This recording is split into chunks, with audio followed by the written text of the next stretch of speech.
Welcome to another OmniFocus Fitness video. Today we're going to be discussing the respiratory exchange ratio and the respiratory quotient and how those relate, as well as the importance of each, specifically the respiratory exchange ratio, abbreviated as RER.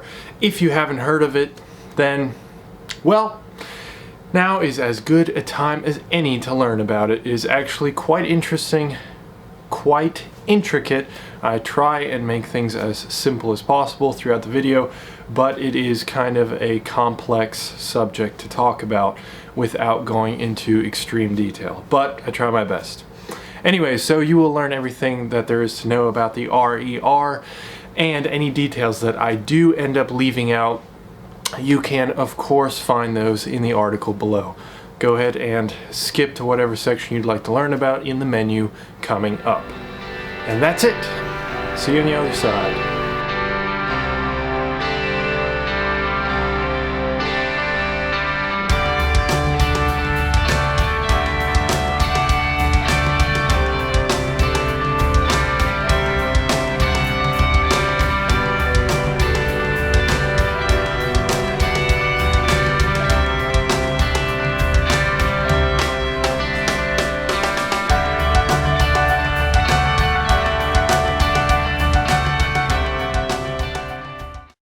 The first thing that we need to do is figure out what respiratory exchange ratio is, and the best way for us to understand that is to actually kind of look at a visual.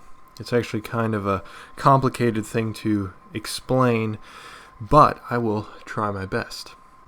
So when we're talking about respiratory exchange ratio, abbreviated as RER, we're talking about an oxygen measuring system, and that is an indirect oxygen measuring system in terms of it being measured from the mouth and the nose, so how much oxygen and actually how much carbon dioxide as well. So the amount of oxygen that goes in and the amount of carbon dioxide that goes out. But we're going to focus right now on just the oxygen portion and kind of describe what RER is based off of the consumption of oxygen.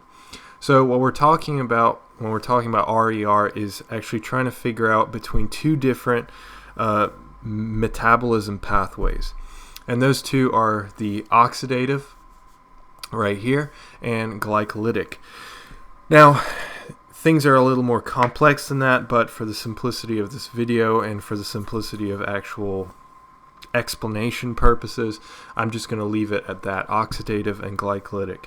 So the difference between the two is that the oxidative system is primarily, again, we're simplifying this, but primarily based around fat use, and the glycolytic system is based around carbohydrate use. I'm just going to abbreviate that as carb. So the RER is able to tell us what our metabolism is doing at any given point of time that we end up deciding to measure our oxygen intake. And you might be confused as to how oxygen intake would apply to our metabolism. Well, if you know anything about metabolism, you might know that oxygen is a huge part of our metabolism. It's actually the reason why we breathe. Oxygen is because our metabolism runs on it. And because of that, we've got these two systems. So the oxidative system uses oxygen, and the glycolytic system tends, again, I'm looking at this from as simple a perspective as I can, tends to not use oxygen. So if we were to then kind of pull ourselves out of this scenario here and look at our body. So if you're just conscious of your body right now, sitting at your desk or watching this video, and you were to breathe in, you could be conscious of the amount of oxygen that you're intaking. Right now you're relatively at rest. So while you're more at a restful situation, let's say you're awake but you're resting, you would be more towards an oxidative state because you're breathing in oxygen calmly in your body. Your metabolism does not need a massive amount of energy to maintain where you are right now. So it will tend towards an oxidative state, and that's what the RER would dictate. Now, as far as if you were to suddenly start running, if you were to jog, for example, then we would move more towards possibly the middle, or maybe a little bit more on the glycolytic side, but roughly in the middle. So we would still be using fat, and we would start using a little bit of carbs as well. Then, if you were to increase the intensity even further, much higher, to a point where you're breathing extremely hard, you're hyperventilating because you're trying to get as much oxygen as possible. At that point, your body's basically telling you that you can't get enough oxygen for it to give you the energy that it needs, because again, that oxygen allows for a massive dump of energy, and that's when the body then switches to a almost complete glycolytic state.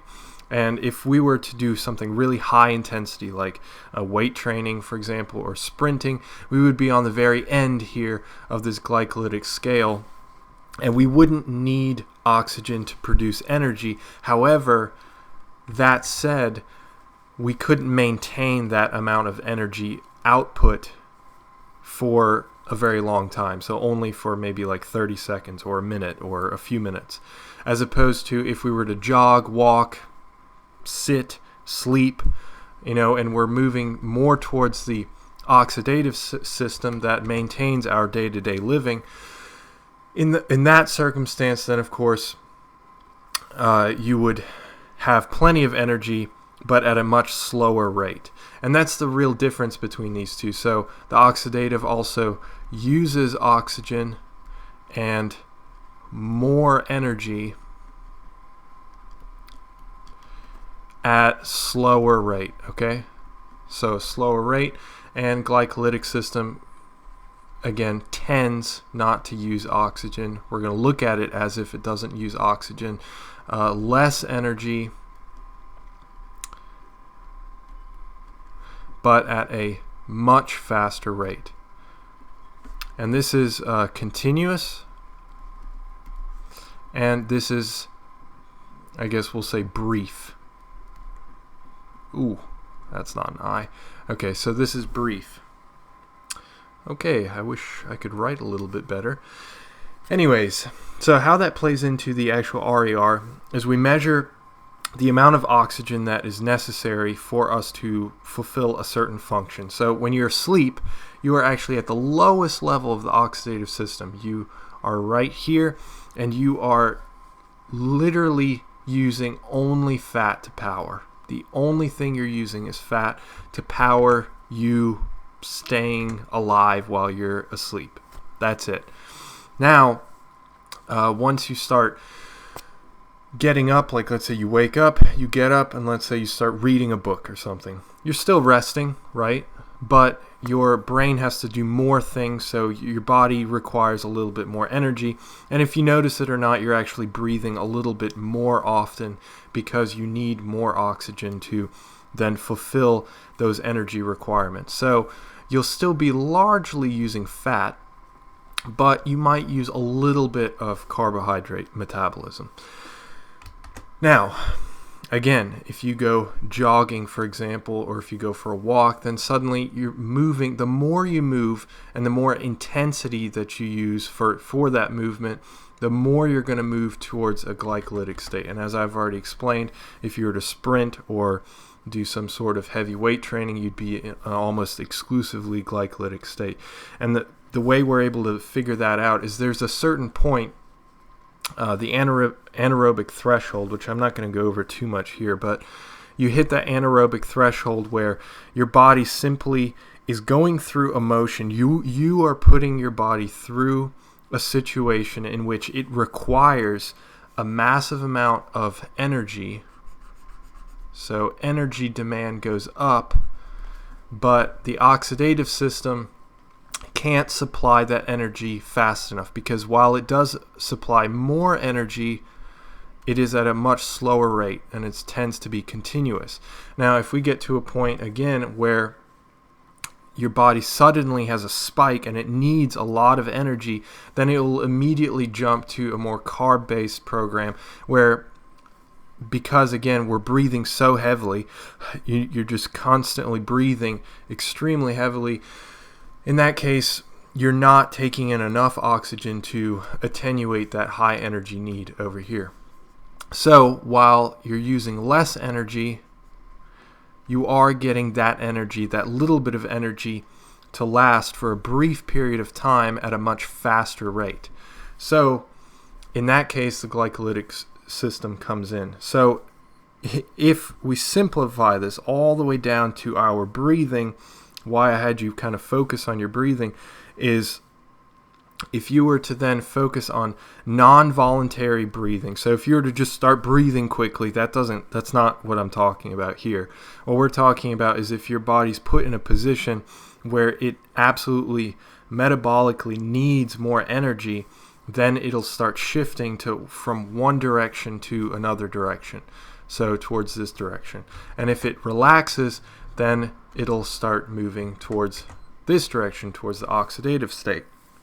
So if we think about it in breathing terms, if your body needs a lot of energy, it's going to start breathing more frequently. You're going to start breathing heavier. I mean, just think, if you were to start jogging right now, if you're sitting down watching this video, you're relaxing, you're breathing in perfectly normally, you're probably not even thinking about that much. But then if you were to suddenly start running, maybe not all out, but just start jogging, and suddenly you would notice, oh wow, I have to breathe a lot more. And that's because your body's trying to get your oxidative system to get more energy.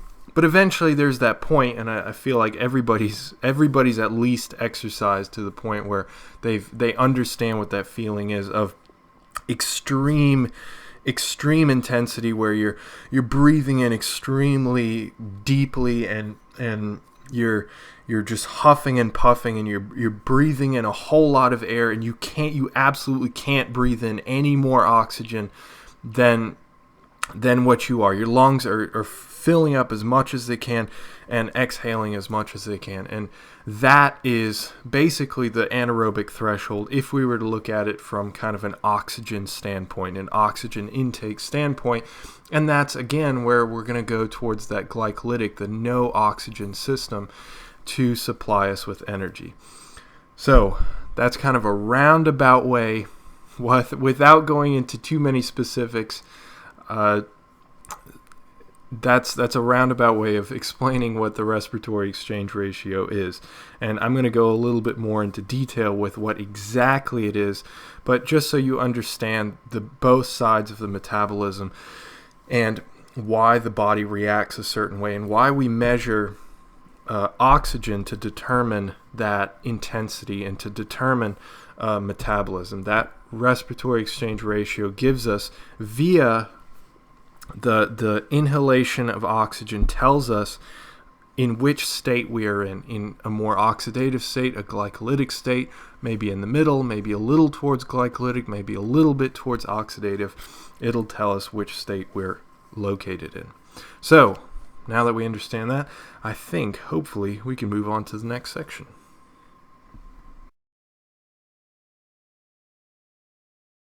Alright, so in the last section I tried to explain what RER is, respiratory exchange ratio, what it is, in kind of a conceptual way. And it's, again, I said it was a little difficult to explain because it is difficult to explain. It's not exactly something that you just kind of visualize. It's not something you just see. It's something that goes on with our physiology, and it's, even then, it's hard to show with diagrams. But we do have a chart that a lot of people use, and really anytime somebody's going to talk about respiratory exchange ratio, they're probably going to end up introducing this chart, because the respiratory exchange, we kind of talked about that, but we didn't really talk about the ratio aspect.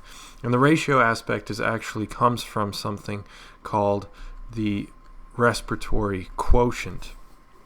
And the respiratory quotient is exactly when we start introducing the CO2 aspect. I did mention that in the last section. I didn't talk about it, but I did mention it, that we have inhaling of oxygen and then the exhaling of CO2, and that actually ends up giving us our actual numerical values for respiratory exchange ratio, and those numerical values are actually found right here on this chart, and this is the chart that I'm talking about. The respiratory quotient is actually, wow, there's a terrible equal sign. That's still a terrible equal sign. That's a little bit better. Is actually CO2 divided by oxygen. So that's the respiratory quotient, and that's actually going to give you this ratio right here. So it's actually, the respiratory quotient is the ratio portion of the respiratory exchange ratio. Now, before I delete that, now let's just go ahead and go through an example. It's probably the easiest way of going about things.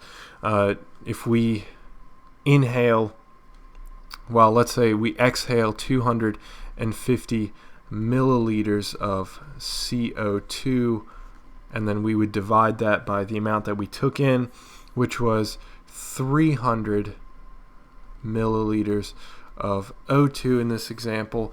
Then we would end up with a RER of 0.83, roughly 0.83. And then if we just look at this chart, we would see that 0.83 falls obviously between 0.8 and 0.85, which then if we come over here and actually look at which substrates are being used. So remember, the glycolytic was carbohydrates and the oxidative was more fat-based. So we would be sitting roughly around, maybe we'll say like, somewhere in here, roughly about 40% carbohydrates and roughly about 60%. Ooh, it's a bad percent sign. And roughly 60% fats. So that's a perfect example of something in the middle, and it kind of makes sense if you think about it. So we take in 300 milliliters of oxygen and we only expel 250. That doesn't exactly say that we're in this extreme deficit of oxygen, that we're pulling in oxygen and we're letting go just as much of CO2. In that particular circumstance, which let's just go ahead and run through an example of that. If we did that with and we had our respiratory quotient at, let's say, I don't know, just ballparking here, 400 milliliters of CO2, and then we took in 400 milliliters of O2, what would that give us? That would give us a 1.0, which if we look right here, a 1.0 is the maximum on the RER scale because it is based on a 0.7 to 1.0 scale. 0.7 meaning 0% carbohydrates. So remember, I mentioned in the last section that if you're asleep, you're basically at a 0.7, 0 carbohydrates and all fat. And then if you were in extreme need of energy, then your body would switch off from oxidative and go towards that glycolytic state, which would be right here, 100% carbohydrate use, so at a 1.0 ratio. And what that means is, again, if we just look at this right here, we're taking in 400 milliliters of oxygen at a given point, and we're releasing 400 milliliters of CO2. So what does that mean? I mean, you're literally breathing in as much as you possibly can, and you're exhaling. Your body is using every single milliliter of that to give you the energy that you need to function throughout a certain stress. That doesn't necessarily have to be a physical stress. I just like to use exercise because that's the most relatable, and that's probably the stress that most people go under. You're probably not going to get chased by a tiger anytime soon, but if you did, this principle would still apply. And I'll go over other things that end up impacting RER later on in this video. But hopefully you can see now a little bit just through lung volume, that you can see that if you end up using 400 milliliters, and this could be anything, could be any number, I don't know exactly how much it would be, but if you end up taking in 400 milliliters and then you expel 400 milliliters of CO2, then you've got a 1.0 ratio, which puts you at a highly glycolytic state. And there are instances, if you're curious, there are instances in which this actually goes beyond, and it goes to like 1.1 and 1.2. I don't think it goes too much further than 1.2, however.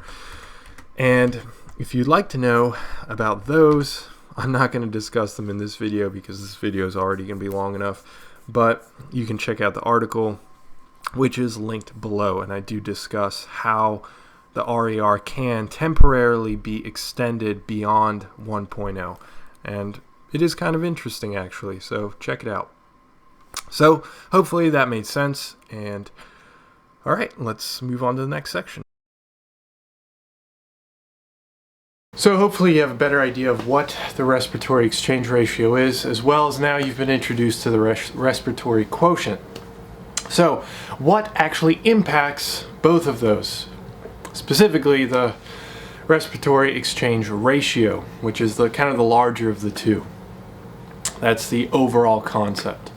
So the RER is impacted by a vast majority, many things. So I'm not going to go over all of them because I don't think I can, but if you just kind of think about it, you should be able to come up with several yourself. One of them is kind of one that I've already alluded to: exercise. Any sort of physical stress that you're going to be putting on your body, that is definitely going to have an impact on your RER. Then, again, of course, something like temperature. Temperature up to a point, I think it was 20 degrees Celsius, the RER was pretty predictable, and then after 20 degrees Celsius, as far as outside temperature, it could have a small impact on RER, actually upregulating it so that things are more on a glycolytic scale as opposed to more oxidative.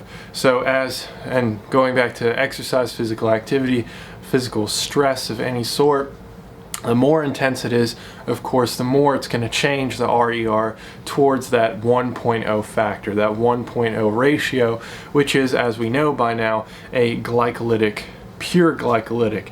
So you're moving more towards that area. Other things, of course, are like nutrition, your cardiorespiratory abilities. Like if you're extremely well-trained individual, then maybe your RER might be a little bit lower at a given, let's say, running pace or jogging pace or rowing pace, whatever it is. So there are many different things that actually impact RER directly, and you can, of course, manipulate any of those factors. And there are many more than the ones I've just mentioned, but those are just a few to get you started.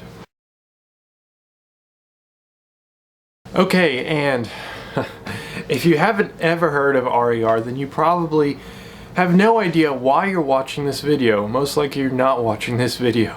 But if you would like to know what are the purposes, why are we even talking about RER? What real-world applicable information does it give us? How does it help us?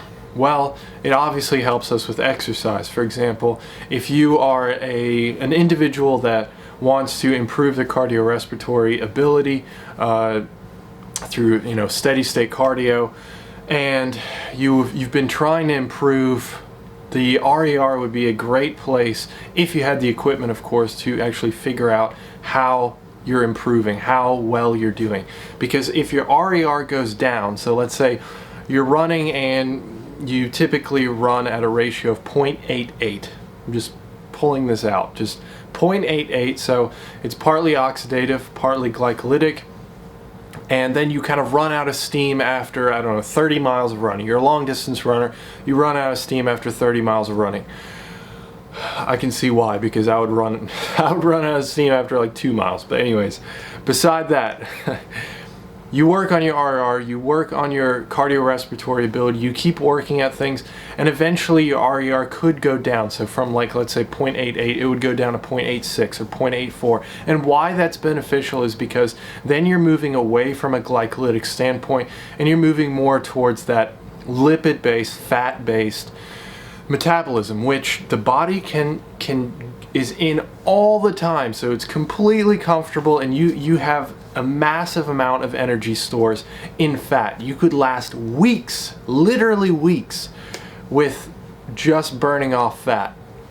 And it is that lower RER that would give you that benefit. So if you are able to run at the same pace, or at the same distance, or further distance, or further pace, or a shorter pace, I guess I should say, and have a lower RER, that's a definite win. That's a huge win, and that could make a massive difference.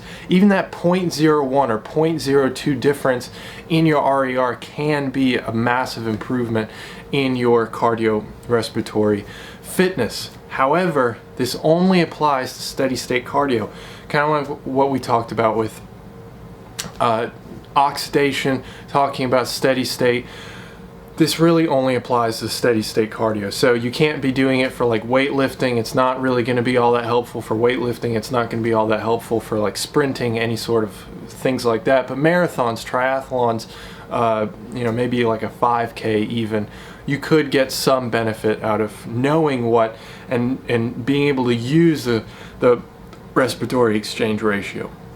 And another thing that it's used for, other than the theoretical stuff, just knowing about it, like it's interesting. It tells you about metabolism, etc., etc. It tells you about intensities, kind of teaches you how the body fluctuates from one to the other. Of course, that's all kind of theoretical, and it's really interesting, at least it is to me. Another aspect, of course, is calories. The respiratory exchange ratio actually does tell you how many calories you're expending, and it's a huge basis of a lot of those calorie estimates. So if you're in steady state cardio, then you could technically estimate how many calories you are using during your steady state cardio session. And that is actually the segue that will lead us to the next section. A little bit more about that calories and RER. Let's get to it. And welcome back to the blackboard. I wanted to quick touch on the calories that the respiratory exchange ratio can give us, because I know that'll probably be pretty interesting to a lot of people. But if you'll recall, in one of the last sections I talked about this ratio and then how that relates to carbohydrates, fats, carbohydrates going towards the glycolytic system, and fats being part of the oxidative system. Well, we also can determine the caloric number from the actual oxygen consumption. So the respiratory exchange ratio also gives us a rough estimate of our calories, and that is because we know the substrates that are involved. We know the intensity, so obviously increasing intensity increases the energy demand. Increase in energy demand increases the demand for oxygen to a point where we can't even supply oxygen anymore, and we go into this glycolytic state. Or in the reverse direction, you calm down, your body's able to regulate and have enough oxygen to then go back to the oxidative system. We know all about that.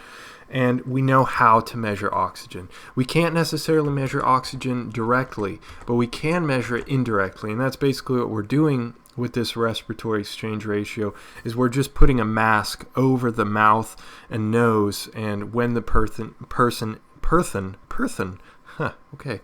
the person inhales or exhales, we capture that amount that they inhale and exhale.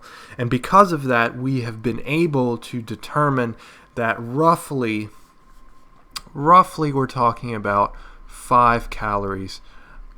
And I think physiologists kind of overestimate this again, because again, we are talking about here, 0.95 to 1.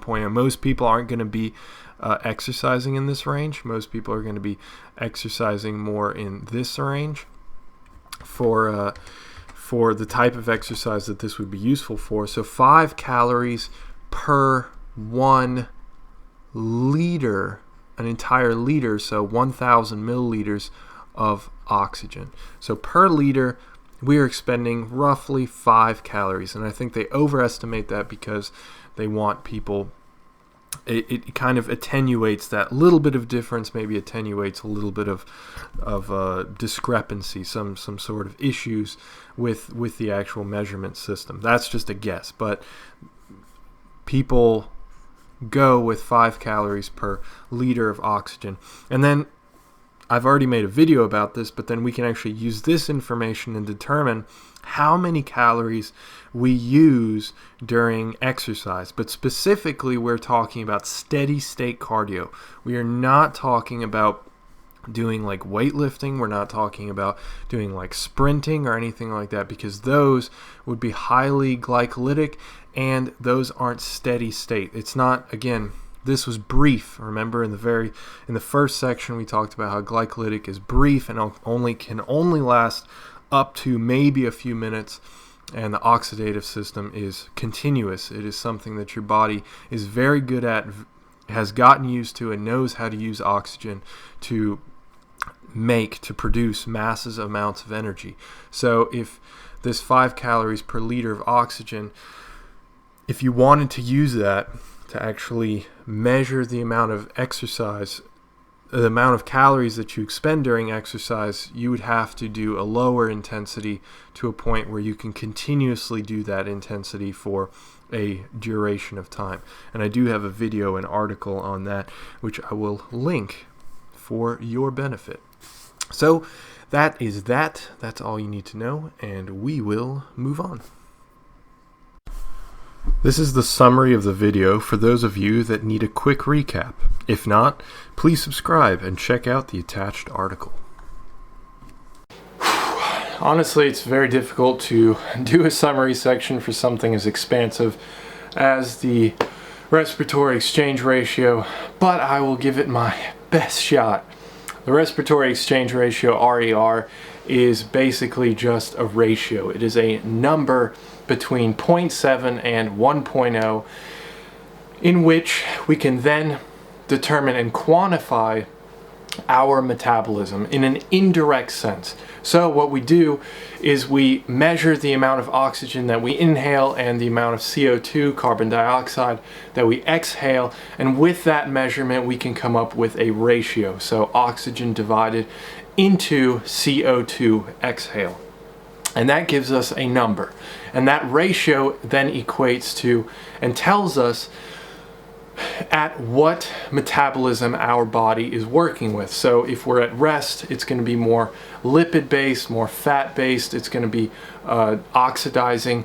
It's going to be burning more fat, as opposed to if we are at a more high intensity exercise state, high intensity stress state of any sort, like weightlifting, sprinting. In that case, you're not going to be able to get in enough oxygen, and you're going to be closer to that 1.0 ratio, which would mean that you're in a more glycolytic state, a more glycolytic metabolism, which means more carbohydrate based. And that being the case, then you would then need no oxygen, but you can't maintain that level of intensity for more than maybe a few minutes. So that's the bottom line. Respiratory exchange ratio is also used to enhance people's performance. If they're really serious about enhancing their marathon performance or triathlon performance, it can also be used to estimate calories, which I do have a link to my article and video on how to do that using respiratory exchange ratio down below. And it's used for several different things, but all those things are very physiology oriented. It's also really interesting on a theoretical level. So there's a lot more to it. You're gonna have to watch the rest of the video, but those are the kind of the talking points, the basic points. And if you'd like to know more information as well as check out my sources, please look at the video, the article that is linked below, as well as when the screen blacks out, it will pop up on the screen. I hope you found the video informative, and if you did, please subscribe. It certainly motivates me to make more of these high quality videos. I will see you next week, hopefully. See ya.